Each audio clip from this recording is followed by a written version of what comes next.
Baik, saya Nurul Faizin, kelas 2A, NPM 03 1024 11 11 007. Nah, baik, di sini saya akan menjelaskan materi tentang daur biogeokimia. Baik, langsung saja kepada materi.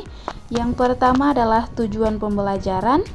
Kemudian yang kedua adalah definisi biogeokimia. Yang ketiga adalah jenis-jenis biogeokimia.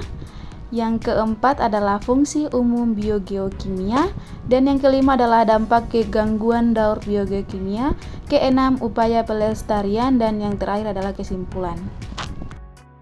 Baik, langsung saja pada tujuan pembelajaran kita pada kali ini adalah yang pertama, menjelaskan pengertian daur biogeokimia, kemudian yang kedua yaitu mengidentifikasi dan menyebutkan jenis-jenis daur biogeokimia, yang ketiga adalah menjelaskan proses yang terjadi pada setiap jenis daur biogeokimia.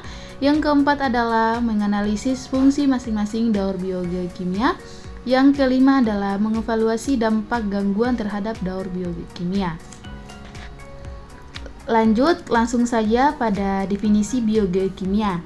Nah, jadi daur biogeokimia ini adalah proses siklus alami yang mengatur pergerakan unsur kimia penting, contohnya seperti karbon, nitrogen, air, fosfor, dan sulfur. Nah, melalui komponen biotik atau makhluk hidup dan abiotik tanah, air, atau udara, dan ekosistem.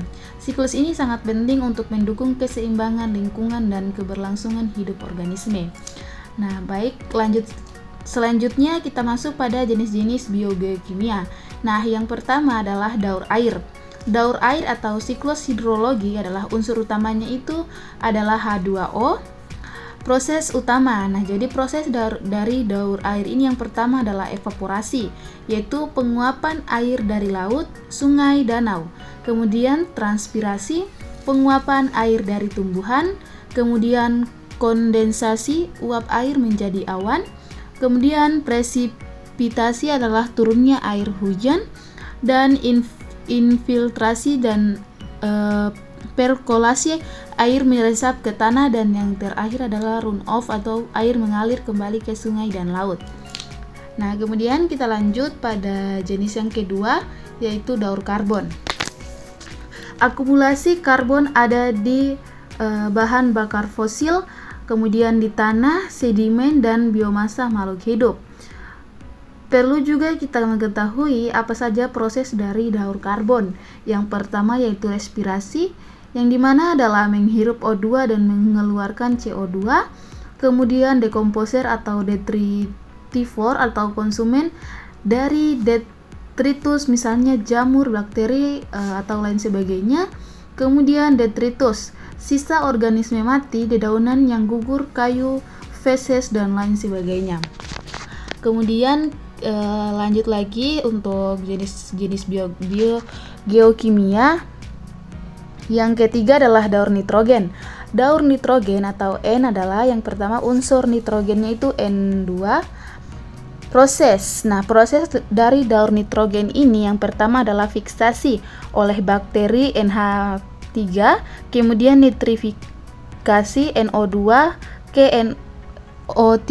Nah, kemudian asimilasi oleh tumbuhan, kemudian avomifikasi dan denitrifikasi.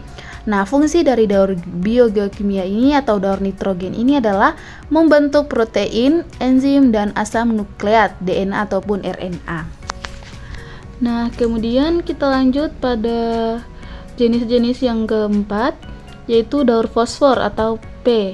Unsurnya adalah fosfat atau PO2 3-. Prosesnya adalah pelapukan batuan, kemudian penyerapan oleh tumbuhan. Setelah penyerapan oleh tumbuhan, kemudian dikonsumsi oleh hewan, dan penguraian. Setelah dari penguraian, maka tahap akhir adalah kembali ke tanah. Nah, fungsi dari daur fosfor ini adalah komponen DNA dan RNA dan pembentukan tulang. Nah, kemudian proses yang terakhir adalah daur sulfur. Nah, daur sulfur atau S adalah unsur sulfur. Kemudian prosesnya yaitu dilepaskan dari batuan atau gunung berapi, kemudian masuk ke tanah atau ke air. setelah itu diserap tumbuhan, kemudian masuk pada rantai makanan.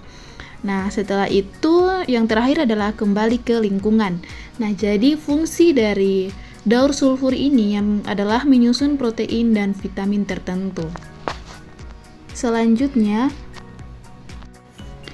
fungsi biogeokimia. Nah, jadi kita tidak hanya perlu mengetahui apa itu daur biogeokimia, kemudian jenis-jenisnya atau proses-prosesnya, kita juga harus mengetahui apa fungsi dari biogeokimia. Nah, fungsi dari biogeokimia yang pertama yaitu menjaga keseimbangan ekosistem, kemudian yang kedua yaitu menyediakan unsur hara bagi makhluk hidup, yang ketiga yaitu mendukung proses kehidupan, contohnya fotosintesis, respirasi, dan pertumbuhan. Kemudian yang keempat mendaur ulang zat organik dan anorganik, yang kelima mengurangi penumpukan limbah, yang keenam menjaga ketersediaan unsur penting secara berkelanjutan. Nah, kemudian kita lanjut pada materi berikutnya yaitu dampak gangguan daur biogeokimia. Nah, dampak di sini ada 5 dampak. Yang pertama yaitu dampak gangguan daur biogeokimia. Yang kedua, pemanasan global atau kelebihan karbon dioksida atau CO2. Kemudian ketiga, eutrofikasi air atau kelebihan nitrogen atau fosfor. Keempat, kekeringan atau pencemaran air. Dan yang kelima, kerusakan ekosistem dan kepunahan spesies. Nah, kita lanjut pada upaya pelestarian. Nah, setelah ada dampak, tentunya harus ada upaya pelestarian, yaitu yang pertama upaya pelestarian mengurangi emisi karbon, kemudian ketiga membuang limbah sembarangan, keempat konservasi air dan reboisasi, dan yang kelima yaitu pendidikan lingkungan hidup. Kemudian kita lanjut pada kesimpulan atau akhir dari pembahasan kita kali ini. Daur biokimia adalah siklus alami yang mengatur peredaran unsur-unsur penting seperti air, karbon, nitrogen, fosfor, dan sulfur melalui komponen biotik atau makhluk hidup, dan abiotik adalah udara, tanah, maupun air. Siklus ini sangat penting untuk menjaga keseimbangan ekosistem, menyediakan unsur hara bagi makhluk hidup, serta mendukung proses kehidupan seperti fotosintesis, respirasi, dan pertumbuhan. Tanpa daur biogeokimia, ketersediaan unsur-unsur tersebut akan terganggu, yang dapat menyebabkan ketidakseimbangan lingkungan dan gangguan terhadap kehidupan di bumi. Baik, itu saja yang dapat saya jelaskan pada materi kali ini, yaitu tentang daur biogeokimia.